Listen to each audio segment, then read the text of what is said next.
Demystifying import bonds. Understanding exceptions to the rule. Welcome back to our channel.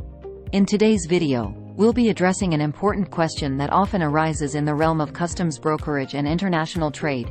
Is a U.S. import bond required for all imported goods, or are there exceptions? Let's dive in and explore this topic further. Before we delve into exceptions, let's briefly explain the concept of a customs bond. A customs bond serves as a financial guarantee between the importer, customs authorities, and the surety company. It ensures compliance with customs regulations, payment of duties, taxes, and adherence to other legal obligations. In general, a U.S. import bond is required for all imported goods entering the United States, regardless of their value or nature. This is mandated by U.S. Customs and Border Protection, CBP, to safeguard revenue collection and ensure regulatory compliance. However, there are certain exceptions to the general rule. For example, low-value shipments, typically those valued below $800, are exempted from the requirement of a customs bond. This is known as the de minimis threshold and aims to facilitate expedited customs clearance for low-value imports. Another exception to the general rule is the Importer Security Filing (ISF) bond. This bond is specifically required for importers who are responsible for filing the ISF, which includes providing advance information on the goods being imported.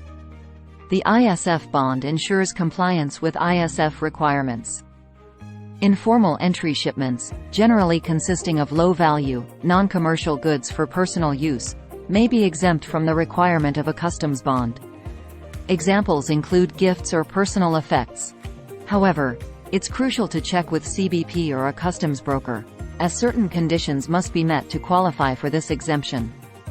For goods that are temporarily imported into the United States, such as for repair or exhibition purposes, a temporary importation bond, TIB, may be required. This bond allows the goods to enter the country duty-free and without a customs bond, as long as they are re-exported by a specific date. Certain goods may qualify for duty-free entry, either due to trade agreements or specific regulations. In such cases, a customs bond may not be required, as duties are not applicable. However, it's important to consult with a customs broker or CBP to ensure compliance with all other regulatory requirements. There are various special programs and exemptions available that may eliminate the need for a customs bond. For instance, the Foreign Trade Zones (FTZ) program allows goods to be stored or processed in designated areas, deferring duty payment until the goods enter the domestic market. Certain commodities, such as perishable goods or those with a very low risk profile, may be exempt from the requirement of a customs bond. CBP assesses the risk associated with specific commodities and may waive the bond requirement based on their assessment. Certain agricultural commodities, upon meeting specific criteria, may be eligible for bond exemptions. This facilitates the importation process for agricultural products while ensuring compliance with relevant regulations, such as the Animal and Plant Health Inspection Service (APHIS) requirements. Goods imported by the U.S. government, its agencies, or authorized agents may be exempt from the requirement of a customs bond. This exemption aims to streamline the import process for government entities while maintaining accountability and compliance. Temporary import bonds, TIBs, are commonly used for aircraft and vessels temporarily entering the U.S. These bonds facilitate the temporary importation process, allowing the aircraft or vessel to operate within U.S. territories without requiring a customs bond. For goods that are being transported under bond from one port of entry to another within the United States, a customs bond may not be required.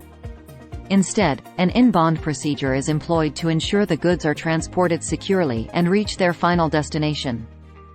Goods not intended for resale or commercial use and meant solely for personal use may be exempt from the customs bond requirement. However, certain conditions must be met, including adhering to quantity limitations, providing proof of personal use, and complying with applicable regulations. Under the new tariff law, a provision known as Section 321 inches allows certain low-value shipments, not exceeding $800 in value, to enter the U.S. duty and tax-free. This exemption facilitates e-commerce imports and aims to expedite customs clearance for smaller consignments. CBP offers various bond waiver programs, such as the Automated Commercial Environment (ACE) cargo release test, which allows trusted shippers to bypass the traditional bond requirement. These programs promote efficiency and security in the import process. While certain exceptions exist, it is crucial to note that they do not eliminate the need for compliance with other customs regulations.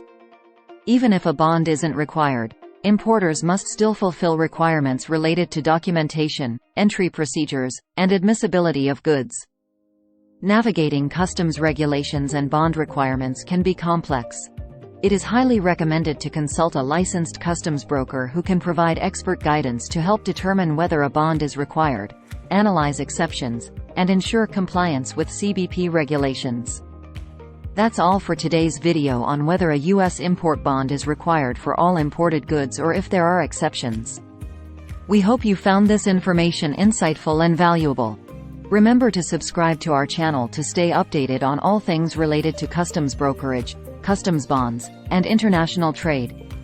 Thank you for watching, and we look forward to sharing more informative videos with you soon.